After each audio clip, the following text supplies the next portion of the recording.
โธ่พี่น้องเนาะเอ้าเปิดภาพมาบัดนี้พี่เด้อพี่น้องเด้ออ่าน้องเมฆเพิ่นมาก่อนอ่ามาบ้านน้องหนูพี่น้องเนาะอ่ามานี่แหละกาเกียมว่าสิเจาะน้ำเจาะในแต่ว่าทางน้องเมฆเพิ่นมารอท่าก่อนบ่นุ่งก็เลยสิอัปเดตอัปเดตหน่อยหนึงแล้วก็อยู่น้ำน้องเพิ่นคราวหนึงแล้วก็สิกลับพี่น้องเนาะเพราะว่าสิเข้าไปบ้านห้วยดำนำแน่นะแต่น้ำมันรถบ่มีพี่น้องเนาะบ่นุ่งก็ได้โอ้ยจักสิจังได๋บ่มีขายพี่น้องเนาะอ่า ผู้ใดมีเงินก็บ่มีน้ำมันคือเก่าพี่เนาะคือบ่าวนงนี่เงินก็บ่มีเอ้าน้ำมันก็บ่มีบาดแห้งจุกมัดซอง พี่น้องเอ้ยเนาะสบายดีเด้อพี่น้องเด้อเนาะเข้าสู่สองบ่าวนงคือเก่าพี่น้องเอ้ยเนาะนี่แหละอัปเดตกับน้องมีโดยสบายเด้อจังได๋โดยสร้างเจาะอยู่ เพราะว่าเพิ่นอยู่ใกล้ๆเนาะเพราะว่าสิเจาะน้ำก่อนบ่วางแผนเจาะน้ำก่อนอย่างเล็กมันสำคัญเรากับบ่เตียงว่านี่บ่เจาะน้ำก่อนสำคัญคือน้ำแต่ว่าสำคัญเบิดแหละพี่น้องเนาะเฮือนก็สำคัญเฮือนกับน้ำนี่นะสองอย่างไฟนี่ก็สำคัญบ่ก็พอได้ไต่อยู่นี่เนาะเพิ่นมีสายไฟมาพี่แต่น้ำนี่กับเฮือนนี่แหละตัวสำคัญอยากซ่อมแซมอันตรายคือเฮือนนี้บ่อนเพิ่นสิอยู่นะที่พึ่งเนาะที่พึ่งตัวนี้มันบ่แน่นเด้บ่แน่นหนานี่หมู่ถล่มยามใดก็ได้แกะใส่ก็แกะได้เบิดเขาคิดว่าเพิ่นมีเงินตอนนี้แต่เพิ่นในโตเพิ่นบ่มีเพียงเนาะเพราะเงินนี่ก็อยู่นำทีมงานเนาะแล้วก็จำนวนหนึงก็เอาอยู่บัญชีนะบ่แม่นสิมีเงินได้พี่น้องFC ก็ว่าบ่น้องคือบ่เอาไว้เองเงินน้องคือพากนำพี่น้องหยังอันตอนนั้นเฮาก็บ่ได้เนาะเพิ่นให้เพิ่นโดยตรงเด้บ่แม่นมาทางเฮาเด้อันทางเฮานี่เฮาไว้ให้ได้ แต่ว่าทางเข้ามาซอยเนาะเฮาสิไปยืนมือไปดึงเอาหมดมันบ่ได้เด้ มันเป็นของเขาตอนนั้นเป็นไงเนาะจุดประสงค์เขาตอนนั้นเฮาก็บอกเพิ่นมาซอยเพิ่นก็อยากให้เพิ่นนะโดยตรงเฮาบ่ได้ไปวนตอนนั้นถ้าว่าเฮาซอยได้มีแต่เอาเงินนั้นแนะนำน้องเพิ่นไปเอาเข้าบัญชีได้นั่นน่ะว่าตัวใดมันคันเข้ามาได้เนาะมีแต่ไปเข้าบัญชีพร้อมอื่นได้มื้ออื่นวันจันทร์แต่มื้อนี้บ่ได้มีแต่ให้ไปพากนำพี่น้องก่อนแต่นำเฮานะเฮาบ่หัน บ่หันจับให้เขาไปพากนำพี่น้องก่อนเป็นจังได๋เนาะไปไสบ่มาพี่ติ ไปหลีหยังสบายดีเด้อบ่าวสายน้องบุษบามานำบ่เห็นดนได้บัดบ่ได้ไปอัปเดตเป็นจังได๋เนาะบ่น้องก็บ่ได้เข้าไปบ่เคยบ่เห็นแต่ในคลิปเห็นแต่ในคลิปโอ้ยเดี๋ยวนี้ดังเด้คนซอยลายได้พี่น้องเนาะคือเป็นบุญเพิ่นนั่นแหละเฮ็ดจังได๋ขณะเบาเตียงเพิ่นบ่ลงมากก็คือสิบ่มีบุญให้เนาะแต่สำหรับเบานุ่งนี่ก็คือเบานุ่งว่าแหละถึงมันญาติพี่น้องแน่เนาะทางนั้นนะเฮาก็บ่กล้าเข้ามาแน่ว่าโอ้ยมันสิซอยแต่พี่น้องจังหน่อย เบานุ่งก็บ่กล้านำแน่พี่น้อยเนาะแล้วก็เลยถึง FC หลายแล้วก็ผู้สนับสนุนหลายคือทางเบาเตียงเพิ่นพี่เนาะเพิ่นเป็นหัวหน้าทีมเพิ่นว่าให้เพิ่นเปิดหน้าก่อนนะพี่น้องทุกสิ่งทุกอย่างให้ทางเบาเตียงเพิ่นหมดพอเบานุ่งนี่สิไปนำหลังนั่นน่ะทางเบาตูนเบาเจ็บเบาพลในสังนี่แหละทีมงานสิไปนำหลังเนาะทุกๆเคสนั่นแหละที่ทีมงานเราไต่ซอยไปเนาะบ่ได้ไปได้ว่า มันจำเป็นนี่รอพุ่นแหละพี่น้อยเนาะจังว่าได้ไปนะแบบขาดเคลื่อนนี่รออันนี้เฮาก็บ่ฮู้เด้เนาะแรกๆกับน้องเมฆก็ฮู้ได้ตอนนั้นแต่เฮาบ่เตียงเพิ่นกลับเนาะเฮาก็จำเป็นนั่นแหละเฮาก็บ่ฮู้ว่ามันสิหนักขนาดนี้พี่น้อยเนาะก็บ่ฮู้ว่ามันเป็นจังได๋นะโดยว่าสุดท้ายบัดมาให้แล้วพี่น้องโอ้บ่ตีแล้วบัดแนวเฮาก็บ่ได้ฮู้ว่า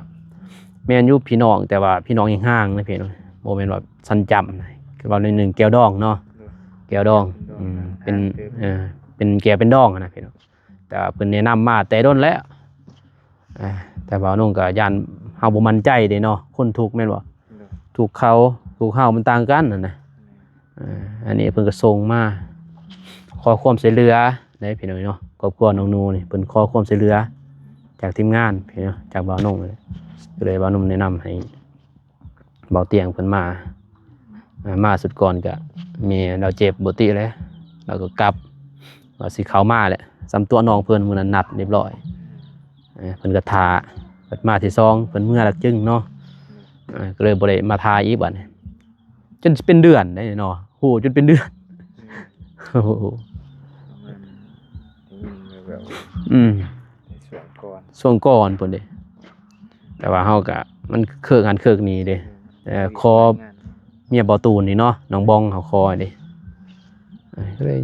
หลายสิ่งหลายอย่างพี่น้องเนาะก็เลยบ่ได้มาถือว่าบุญเพิ่นบ่ทันฮอดนั่นน่ะ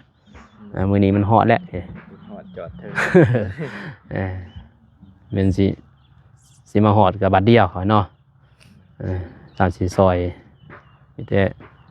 ตอนนี้มีแต่สิซอยเจ้าน้ำพี่เนาะทางทีมงานพอเงินทางเบาเตียงเพิ่นเนาะฝากน้องเมฆนั่นแหละให้ดูแลพี่เนาะเจาะน้ำก่อนเรือจากนั้นจึงว่าตัวซ่อมแซมนี่บ่หรือว่าไผบ่ นำไฟแล้ว เอาน้ำกับไฟก่อนเนาะ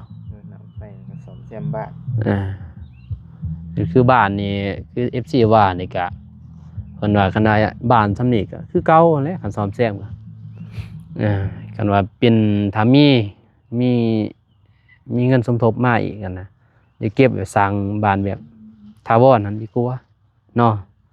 แต่ในทีมงานว่าในนั้นแต่ว่ามันแล้วต้องงบเงินก่อนเป็นไงเนาะแต่ว่าเอาไฟกับน้ำเนาะก่อนเรื่องเฮือนนี่ก็สำคัญนั่นแหละเรื่องบ่ว่าแล้วเหมือนฝนตกหัวหมดทางนั้น ก็หัวยังใครแน่ดอกเป็นไงเนาะแต่ความปลอดภัยนี่แหละพอคนหูลายเด้ ช่วงนี้ถือว่าอยู่ ความปลอดภัยนี่แหละเป็นยังไงเนาะที่สำคัญที่สุดก็เพราะว่าญาตินี่แหละเพราะว่าเขาคลองเด้แต่เขาน้ำนี่ก็พี่น้องเพิ่นก็อยู่ใกล้อยู่ไปแบกปะไว้อยู่หั่นบ่แต่เพิ่นอยู่ตลอดเนาะเฮาก็มาตลอดเนาะก็บ่เป็นหยังเนาะ แค่แน่อยู่เขา แต่เป็นเงินเนาะแต่เงินก็บ่มีดอกพี่น้อง จะเงินก็ เฮาเก็บไว้เด้ เก็บไว้ แต่ว่าทางอื่นมาซอยก็เพิ่นเอาเข้าบัญชีเนาะโอนเข้าบัญชี ธนาคารไว้เซฟความปลอดภัย แม่นปาไว้100,000 200,000พอได้ซื้อเป็นอะไรเป็นนัวแต่ว่าบ่ได้ซื้อแล้วนี่อีแท้บ่ได้ให้ปะแหละ ช่วงนี้บ่ได้ปะเงินปะค่ำพี่น้องเนาะมีแต่สิรอทาทันเนาะสิขึ้นไปหาน้องเพิ่นก่อนเด้อเด้อมีแต่รอทาก่อนพี่น้องเนาะไปขึ้นบ่ขึ้นไปหา น้องมุสบาอยากเห็นเบิ่งแต่ในคลิปให้ว่าเพิ่นว่าเพิ่นให้นำโอ้โธ่สบายดีล่ะสบายดีติทุ โดยสบายดีเนาะเฮ็ดซัง โพดเต็มเนาะมองใหม่บ่าวเราซื้อมาฝาก ไผบ่มีอีกบ่ โดย บ่นุ่งก็บ่ได้ซื้อหยังพี่เนาะเผาเด้น้ำมันรถก็บ่มีคือว่าแนมแต่มันรถพุ่นมีไข่มีหยังเนาะเพิ่นมาให้บ้าน โดย เ เฮ็ดตุบ่จอก ตัวนี้แล้วหัวพี่น้อง โดย ตัวนี้สังกะสีเก่าบ่เนาะ โดย พอมาถ่ายยามใดมันค่ำเห็นเนาะมื้อนี้พี่เบาหนุ่มสิถ่ายตอนแจ้งเอา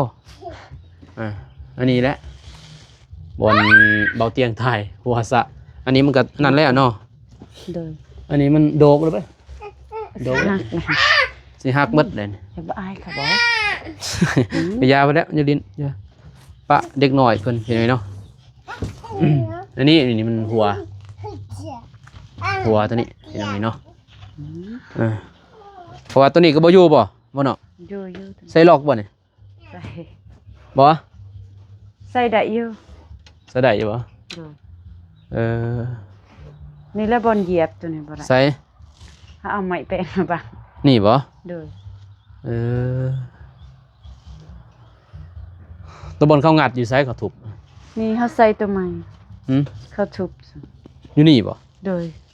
เออเดี๋ยว น้อง ได้เขา ทรายเฮามาติดให้ใหม่เพิ่นมาเปะ เขารอดทางนี้เลย โดย แล้วเขาคนอยู่นี้ โดย สระมือทิพย์ โดยเอาเครื่องของคนหมดบ่นอนบ่อยู่ คือ สิแม่นเพิ่นคนหาเงินแหละแต่มันบ่มี สิเมนนั่นแหละ โดย หาเงินหาค่ำนั่นแหละ โดยเขาวกินนี่ก็บ่มีบ่ได้ไว้อยู่ ม เอาไปสวนเขาเบิดเพราะว่าไปนอนสวนเขา ถือเขาไปปุ่นมดเนาะ โดย แต่ป้าใบก็บ่เหลือ โดย เขาเป็นยังไงเนาะหญ้านี่แหละป้าเขานำตามป่าคือเนี่ยแต่ว่าเพิ่นซอยปลากระป๋องกระป๋องแต่แม่พิมพ์เพิ่น โดย แม่พิมพ์กับแม่เพิ่นแหละหกคนไปเนาะที่ซื้อเครื่องอยู่เฮือนหานเบานงมาแจกกันนี่แล้วก็ทางนั่นแน่เนาะทางเสกองเขามาซอยบ่ โดยก็มาเมื่อวาน แล้วเสื้อผ้าได้บ่มีบ่ก็ยังอยู่เนาะมีอยู่ มันแต่ตัวเขาหายสุดก่อนแต่ว่าผัวเราเสียทับอิฐมันแต่เครื่องเขาซอยเบิด สุดก่อนแม่นบ่ แต่ตอนเราเสีย โอ้ ทั้งอิฐเสียใหม่ๆเราใส่เครื่องใส่อิหยัง มีหมัดเนาะ โดย พอใส่อยู่เครื่องใส่ โดยก็ให้ลายไป อันนี้นี่มันหัวมันแล้วนี่ โดย ตัวนี้ก็ตัวเก่าบ่นี่ โดย แต่ ตัวเก่าซื้อตัวใหม่บ่หลายเพราะว่าเงินบ่เพียงพอ เออ 2 แผ่น3 แผ่นซื้อ มีแต่ตัวเก่าเขาหมดเนาะ โดย เพิ่นซื้อเฮือนเขาเพิ่นเนาะเฮือนพี่น้องบ่ โดยพี่น้องทั้งผัว โอ้เพิ่นขายในน่ะราคา3ล้าน5,000 บาทไปเนาะแต่ว่าเพิ่นบ่ได้จ่ายสดได้เพิ่นติดหนี้ โดยติด อ่า หนี้ จ่ายแต่ละเดือนแต่ละปีเอา โดย พอดีปีนี้จบ โดยจบปีวังผัวเสีย ปีพอเสียพอดีจบเลย โด2,000สหะโดย เออ บ่ได้ใส่หนี้แล้วแหละผัวก็ เสีย เสียโดย พอดีเพิ่นใส่จุบทางพัวเพิ่นก็เสียน่ะจังได๋เนาะเป็นเฮือนมุงเฮือนว่าสะสมนํกันเฮือนว่าเฮ็ดสร้างนํกันนี่แหละเครื่องของบ่อยู่บ่นอนก็ตอนก็ขาดแล้วอยู่นี่แน่นอน โดย ขาดหมดแล้วพี่น้อยอันนี้ก็บ่นอนเพิ่น3คนนั่นตัวนั้นก็ฮู้จุปงจุเปงเพราะว่าเพิ่นย่อมาเด้ เพราะว่า เอาไป เปลี่ยน เลี้ยง ไก่เปลี่ยนหมาตอก เปลี่ยน สิตอกขึ้นผู้เก่ามันบ่ได้ เพราะว่าจอนโจมมันแก้วหมด โดย เพราะยามันแตกเลย โดย ใกล้เตอบ่โจมมา แม่นแตกลาย เออ เขาก็ซื้อใหม่อีก ซื้อมาอีก ซื้มาใส่เลยแต่ยืมเงินเขาบ่ซื้อเงินพี่น้อง ยืมเขาอีก โดย เออ ใหญ่เฮือนมากก็ยืมเงินเขา เออFC ก็เห็นเพิ่นเนาะเพิ่นว่าในคลิปเก่าเห็นเสาบัดเดี๋ยวนี้เริ่มยิ้มแจ่มใสแล้วเพิ่น โดย เริ่มมีกำลังใจเนาะ โดยนี่ เออ ดีอกดีใจเลย ได้ยิ้มแย้มแจ่มใสแล้วเพิ่นเอ้ย โดย เพิ่นก็บ่มีความโศกเศร้าแล้วเพราะว่าทางทีมงานก็ได้ให้กำลังใจเพิ่นว่าจังได๋ก็สิซอยให้มันได้เนาะซ้ำสิซอยได้นั่นแหละ โดย ก็คือเว้าแรกๆนั่นแหละนั่นแหละซ้ำได้สิซอยได้ก็สิซอยสุดความสามารถทางทีมงานเลยเนาะทางบ่เตียงเพิ่นมาเนี่ยถ้าว่าเป็นแรกว่านุ่งก็คือเราบ่สิบ่ได้ซ้ำนี้ดอกพี่น้อยเนาะสิซอยเกินว่าพอได้ถ่าย14เห็นนั่นแหละ โดย แต่ว่าบุญเพิ่นฮอดแล้วเนาะก็ถือว่าคนหูร้ายแต่นี่ในเฟซนี่โอ้ยเป็นคนดังแหละในเฟซในสองบ่เตียงเพิ่นคนเบิ่งเป็นล้านมีแต่เอาเข้าไฟเนาะที่สำคัญก็ โดย อยากเข้าไฟใส่น้องบุษบาเข้ามาติสิถามนี่ เห็นในเฟซแซ่อยู่เป็นตรงนี้เนาะเข้ามาเห็นตัวจริงนะเป็นจะได้ อีต้นเอื่อยเพิ่นหายมื้อนั้นเบิ่งแล้วก็น้ำตาไหลนำเพิ่น เพราะว่าเพิ่นก็เคยอยู่ในจุดนั้นไปเนาะ โดย พอเพิ่นก็เสียเด้น้องบุษบาก็พอเสียไปเนาะเสียก็เกิดอุบัติเหตุคือกันนั่นนี่แหละ อืม ก็คนเฮามันก็เลือกเกิดบ่ได้ดอก โดย มันก็ต้องสู้ซ้นนั่นแหละ โดย เฮาอยู่เนาะ โดย คือน้องก็ต้องสู้เพื่อลูกนี่แหละสู้เพื่อลูกเพื่อตนเองแน่เว้ย โดย จนว่าเอาเพิ่นก็ทางผัวเพิ่นก็แนมเบิ่งทางผาเพิ่นเนาะอยู่ทางผาเพิ่นแหละ โดย เดี๋ยวน้องบุษบาก็พ่อเพิ่นก็เสียย้อนนี่แหละพี่เนาะเสาเฮือนนี่เสาเถียงเนาะเสาเฮือน เสาเพื่อน ทุบ เสา เพิ่น ใจกลางแบบนี้เลยแล้วเขาบ่ทันแล้วออกมา ทุบใส่หัวแล้วก็ ใส่หัว ตายกระหมองเลยก็แบบน้องนั่นแหละ โดย เกิดอุบัติเหตุตัวนี้ก็ระเบิดไปเนาะน้องบุษบาก็เห็นตอนนั้นเพิ่นก็อยากมาเบิ่งเพิ่น โดย พอสายพามา มาเห็นตัวจริง โดย อายุก็บ่ทันนั่นก็ซ้ำน้องบุษบาเท่าไหร่19 เก่า 24ปีเนาะ โดย อายุยังน้อย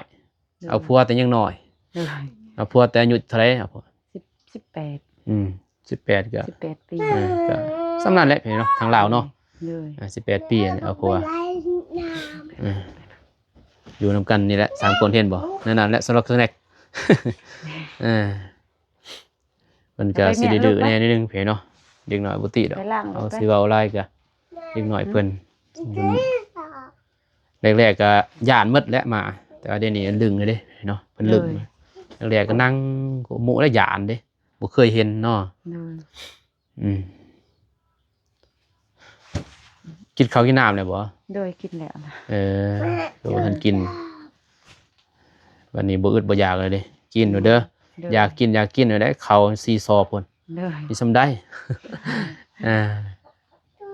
3คนเด็กน้อยสิกินบ่หลายดอกพี่นะยังมีนมมีนั่นยัง กินนมขนมลายแล้วก็บ่ได้กินข้าว โดยมีนมมีหยังเลย กิน2-3คำแค่นี้ว่าอิ่มเลย มีน จัง ม ไหนก็ มี ข มัก อนม มักไหม้หลายเลย ขอนั่นกินจังไหนก็ให้ต้มไข่บ่อยากกินนี่อยากกินมีก็มีบางสันก็กินหลาย บ่ที่แล้วมันเห็นยังบางอย่างหมดอะเด็กน้อยยังบ่เคยกิน อยากเบิดนี่เบาแม่บ่ทันได้เอาออกหมักใหม่เพิ่นอยากกิน เออ แม่มากเลยมากไผแม่มากเบาเหรอมากเฮาบ่มันทาง ซื้อหลายเติบเลยพี่น้องมันหลายเลยจนสิบ่นั่นน่ะ ได้กินเลยเด้ แซ่บๆนะแซ่บ บ่เคยเลยบ่ได้กินดอกพี่น้องเนาะ เด้อ แต่สิหาซื้อเขาวกินยังพอแล้ว แม่น นี่แหละเฮือนซ่านเพิ่นเนาะบ่สบาย อม เพิ่นก็ซื้อดินซื้อเฮือนเขา โดย สื่อเพื่อนเขาสื่อแบบเขาอันนี้ให้เลยแล้วนี่นะ โดยแบบนี้แต่เพิ่นมาก ยเป็นเบิดเลยเพราะว่าเฮือนเก่าเราเด้ตะกี้ อืม เฮือนเก่าน้าสาวของผัวน้าเอิ้นน้าสาว เออ อยู่กับบ้านนี่แหละ ยกมาแล้วก็มาแอมใส่บ่รู้ว่าแอมเลยตอนยกมา บ่มางออกหมด มา เลย จังโจมได้บ่มันแตกกันบ่ ตะกี้เราตกแถวตัวนั้นอันนี้ของเฮาอีกตกเบื้ บ่ อง ถึ ไม้ กเลยมัน มันบ่ แท ถึก นเฮาแกะออกนี่ นี่ บ่ถึง มันเป็นหูจงปงจงเป้งพี่น้องเบิ่ง แต่ก็หลายเติบคันฝนตกมันลมพัดมามันจะ ซึมหมดอันนี้ซึม เปียกนะ อันว่ามีเขาก็เฮ็ดนี่เฮ็ดใหม่หมดอะไรพี่น้องแท้ นี่ เฮ็ดให ก็ ม่ แปลงใหม่พอมาแปลงมาแต่บ้าน อืม คันบ่ลุหมดแล้ว พ่อบ่มา โดยพ่อของน้องเอง เราเฮ็ดให้เนาะ โดยเราเลื่อยใหม่ให้แต่อยู่ดักจึง ไม่แปลกเลยนี่ แม่น เอามาแต่พุ่นใส่ไม่แปลกเอาทางนั้นพี่น้องเอ้ย โดย ไม่สนนั่นนะ โดย ทางฝั่งลาวฝั่งไทยเอิ้นว่าไม่สน ใช่อยู่นี่แหละพี่น้องเอ้ยติดแม่ติดแล้วมันมีแต่แม่เด้ โดย ปีนี้เอาให้เพิ่นไปเฮียนปีนี้ โดย ปีแล้ว นี่สิ5ปีนี่3นี่เดือน4เต็ม3ปี ตอนนั้น2ปีได้พอบ่เสีย เดือนพอเสีย ผู้นี้แหละตัวน้องเพิ่นนี่เอื้อยเพิ่นเจมาแต่ ลบได้ลบได้นี่ซา แต่สวน ได้มามักโม ให้กินมา เอามาแต่สวนนี่แหละนี่ถือหมดเล เอื้ ย อยพาน้องมา โดยอยู่ เลย อยู่หน้าเอิก เท้าเฮา มันบ่ได้ซื้อถูกต้องอ่ะจ้ะมันเจอแต่ซื้อแบบเสียวกันตุ้งมันก็บ่เหลือดอกมันเล็กเด้บัดนี้แล้วเจ4ปีคือว่ามันฮู้ล่ะ ถือว่าฮู้ ยากเลยคนสิฮู้ เมื่อเขาเทื่อนก็ยังหูจักเราเรื่องพอเป็นอันนี้แนวนั้นถือบทนี้ไปปลุกพอนะพอบ่ลุก เด้อ พอเขามันตายแล้วแม่หูจักบ่บอกเนาะเพิ่นว่าน้องก็ถึกคือกันถึกระเบิดบอกค่อยเฮาบ่เห็นน้องเขาเอาไปแล้ว เพราะว่าค่อยร้านเฮาไปเอาซาดิติดต่อบ่ได้เฮาบ่มีโทรศัพท์เพิ่นขี่รถจักรไปนำจนฮอดสวนเวียดนั่นเฮาจังฮู้ว่าเพิ่นจังพาเฮาเมื่อไป เพิ่น ไป ไป เบิ่ รั ง ดยาส่วนบ่ โดยยาส่วนตัวแม่เลี้ยงปั้นให้หน่อยหนึงสิรักษาเป็นของตัวเองเลย อืม บ่ได้ไปตัดรักษาตัวนั้นก็เลยว่าถึกระเบิดใส่ ก็มาลายลวงคือใครเนี่ยเนาะ โดย มันก็สิแล้วเลยนะ โดยยังน้อยหนึงซื้อบ่แล้วละตัด มันอยู่กก บา ขาง ย คน ซื่อ เราตัดก็บ่ได้จำดินปานใดนี่แต่แบบระเบิดมันอยู่ตื่นๆมัน คือเขาว่าแบบมันอยู่บนกกขานี่บางเทื่อมันฟูขึ้นบักหาขามันลายๆนี่ คือน้ำค้า นั่นล่ะขามันขยายเลย โดย ยานว่าเป็นแบบนั้น แต่มันยังอยู่เลิกอยู่แล้วแต่ว่าบัดอยู่กกขาบัดเขาเก็บกู้เข้าบ่ได้ โดย บนขาเขาบ่ขึ้นน่ะนะเขาบ่ได้บ่ได้เก็บบ่หันไปเลย บ่จนนั้นมัน แต่ว่าเพิ่นก็ไปเก็บอยู่แล้ว แต่ว่ามันบนขามัน จะเสือก มันเป็นปลาขาเด้เข้าไปทางบ่ขึ้นวัน แล้ว สิอ จะ ยู่ อุ้ม หัน หยังจะเบิ่ง แต่สุดท้ายนั้นมันฮอดนะพี่หนุ่ยเนาะฮอดเกินไปก่อนเฮารับมาสำนันเนี่ยไฟในป่าบ่ ป้า อืม ป้าพี่น้องอยู่บ้านนี่แหละ โอ้ อยู่กลุ่มเดียวกัน แบบอย่าติดพี่น้องแบบห่างๆเนาะ โดย คนบ้านเดียวพี่หนุ่ยเนาะ อยู่กลุ่มเดียวกัน คนบ้านเดียวเพิ่นมาเบิ่งมีแต่ตกช่วงนี้มีแต่อยู่นั่นแหละ โดย พอสิเอาเจาะน้ำก่อนพี่เนาะ โดย ทางทีมงานว่าสิเจาะน้ำนี่ก่อนสิสำคัญพอไผ่นี่ก็ใส่ไผ่นั่นแหละไผ่เข้าก่อนถ้าดีแท้ยังใส่ไผ่เองเดือนหนึงเท่าไหร่นี่เสีย บางเทื่อก็150ปลายพัน เพราะว่าเจ้าเสียเมิดบ่ เสียน้ำเขาออก ออกกัน ผู้เดียวก็บ่ไหว โอ้บ่ไหวเด้ เดือนละ80นี่มันแพงขึ้นเลยมันสิเข้าหา200,000บ่ได้ใส่อีหยังเขาว่ามันคือแพง บ่ตีแล้วเขาก็ใส่ลายเด้เฮาก็เขาให้ใส่เฮาก็ดีอะนะ คนบ่แม่ เฮามีบนได้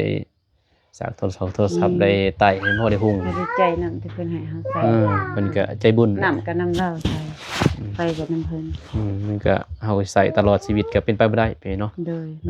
คือน้องเพิ่นว่าเฮาก็จะเป็นอยากมีของตนเองนั่นน่ะมันจังสะดวกสบายลูกเต้าอย่างนี้อนาคตนั่นน่ะแต่เพิ่นก็ยังมีของตนเองเป็นไผเองน้ำเองสบายเฮาจะฮดนี่เด้จักหน่อยจะฮดกระป๋อกาแฟ โดย ใกล้ๆก็ได้พอได้ซื้อข้าวไว้ได้เพียงไงเนาะ โดย อนาคตก็ซำนี้ก็ได้อยู่ประมาณสอบหนึงข้าวสาร โดย สอบหนึงก็ได้รายเดือนเติบเนาะ โดย เด็กน้อยบ่ทันใหญ่ 2 เดือนไป บ่ทันใหญ่เด้คันใหญ่นี่ก็ประมาณเดือนละสอบนั่นแหละ3คนกินเห็นเนาะยังบ่ทันใหญ่ก็บ่ทันนั่นเพิ่นเนาะ แม่เอาบักปลาจิกใหม่ มันแต่จังซั่นน่ะเด้อมีแต่อาจสิรอทาเพิ่นมาก่อนกับน้อง โด แม่ ยโดย เออ ลง สิได้หน้าแบบนี้ดีใจบ่ ดีใจ ดีใจเลย นอนหลับอยู่บ่ โดย หลับอยู่เนาะ รับบ่ได้ฟันอีหยังแบบรับสบาย บ่ได้คิดแต่ บ่ บัด ได้ นี้ คิ เนาะ ดอีหยัง เออ ดีใจเลยที่ว่าสิเจาะน้ำให้ ได้น้ำได้ไฟมีแหงนั่นเด้ เออ ปานขึ้นสวรรค์พุ่นแหละ นั่นแหละแรกๆอ้ายก็คิดดอกเป็นจังไงเนาะก็คือบอกใส่เอื้อยจังแหละสำใดซอยได้เด้อบ่ได้ว่ากันนะว่าเฮาไปซอยเฮาก็บ่คิดว่าสิได้หรือบ่ได้เฮาบ่ฮู้แล้วแต่บุญเด้อว่านั่น โด น่ะ ย นั่นแหละแต่บุญของน้องเพิ่นกับทีมงาน โดย ถ้าว่ามีบุญร่วมกันแล้วก็กับผู้ใหญ่ก็สิมาเองนั่นแหละ โดย ก็คืออาจไปหาซอยแต่ละบ้านแต่ละเมืองนั่นแหละบางครั้งนี่แฮงทุกข์ใช่บ่ทุกข์กว่าน้องก็ยังมีได้ โดย แต่ก็ยังบ่ได้ก็มีเป็นจังไดเนาะมันแล้วแต่บุญเฮาเคยสร้างเคยสาร่วมกัน โดย สิ่งสำคัญก็คือเฮาทำความดีนั่นแหละ โดย ผลบุญนั้นมาสู่เฮาเอง โดย เกินว่าแล้วก็มีความเกินว่าบุญเฮ็ดนำกันมันจังได๋มาหากัน โดย บ่มันแม่นเรื่องบังเอิญเด้ โดย ทุกสิ่งทุกอย่างมันบ่แม่นเรื่องบังเอิญเกินนะเคยเฮ็ดเคยสร้างเคยเฮ็ดบุญเฮ็ดศีลนำกันแหละจะได้มาร่วมกันไปเนาะ วางเด้อเว้ยตกแตกกับพุ่นได้เว้ย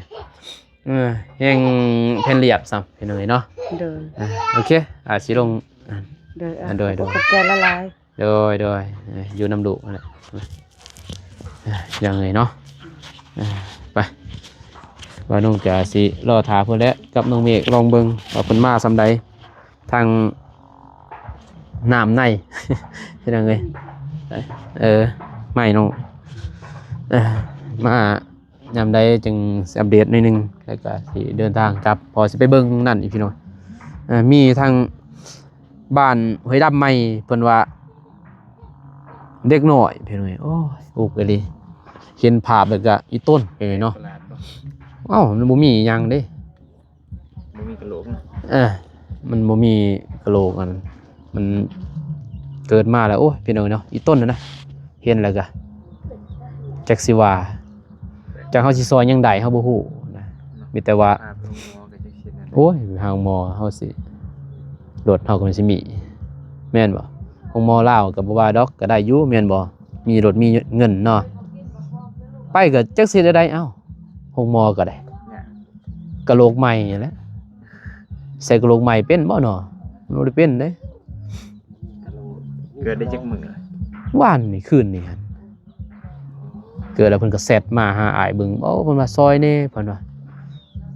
เอาน้องเพิ่นว่าบ่เตียงกลับแล้วบ่กลับแล้วเขาว่าโอ้ยเพิ่นว่าอยากให้มาเบิ่งนะเพิ่นว่าเพิ่นก็ทุกข์นะครอบครัวมันสิมีเด้แม่นอยู่บ่เฮือนเขามันใหญ่นะแต่แนวเฮือน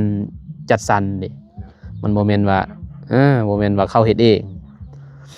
แม่นอยู่บ้านเบาตูนนี่บ้านหลังใหญ่พี่เนาะแต่ว่าบ้านหันเป็นบ้านจัดสรรอพยพมันนะมาขึ้นว่าถึกหยังขึ้นนะไผหยัง เขตสัมปทานสัมปทานขึ้นว่าเฮ็ดเขื่อนพี่เนาะเพิ่นก็เฮ็ดเขื่อนไห้อันน่ะถึกมันนั่นผลกระทบตัวนั้นนั่นแหละก็เลยเขื่อนสิมีใหญ่หน่อยนึงใหญ่ก็คือเก่าขึ้นไปเบิ่งเทิงกันหัวหมดมันบ่แม่นกระเบื้องนี่มันเป็นยางพารา พี่น้องเอ้ยมันหัวหมดนั่นน่ะก็สิลองเบิ่งสิลองเข้าไปเบิ่งเนาะไปซอยใดซำใดก็ซอยเบิ่งต้นนั่นแหละสิ่งสำคัญก็คือเป็นเพิ่นนั่นแหละเนาะเด็กน้อย แม่น มันจังว่ากันมีแต่อัปเดตเบิ่งบางทีมีเนาะมีบุญวาสนาเพิ่นมีผู้ใหญ่เพิ่นเห็นก็เฮาเป็นสะพานเด้เฮาก็ต้องเฮ็ดสุดความสามารถนั่นแหละให้เพิ่นจังซั่นแหละโดย ใจดีเด้อ โดยสบายเด้อ เป็นจังไงเนาะโอเคเป็นจังไงเนาะนี่ก่อนพอแม่เป็นไงเนาะมีตลอดทาพุ่นแหละเบิ่งก่อนว่าเพิ่นสิมาหรือบ่น่าจะมาอยู่ดอกเพราะว่าเพิ่นก็เวียกหลายเนาะเจาะน้ำเจาะในช่วงนี้ก็ช่วงอยู่ได้น้ำเลยพี่น้องเนาะเอาคลิปนี้บ่าวนุ่งกะสิจบที่นี้เด้อพ่อแม่เด้อเนาะครับฝากเป็นกำลังใจให้ทางทีมงานพี่เนาะและก็ทางน้องนูเพิ่นพี่เนาะแล้วก็บ่ขอบใจทางผู้ใหญ่ใจบุญ FC ทุกๆท่านเนาะที่เชิญว่าติดตามรับชมไปเนาะให้กำลังใจแล้วก็ช่วยเหลือทางน้องเพิ่นตลอดมาพี่เนาะก็ขอให้ผู้ใหญ่ใจบุญ FC ทุกท่านอยู่ดีมีแรงหมดสุขสุขคนพบกันใหม่คลิปหน้าคลิปนี้ขอกล่าวคำว่าสบายดีไปบ๊ายบาย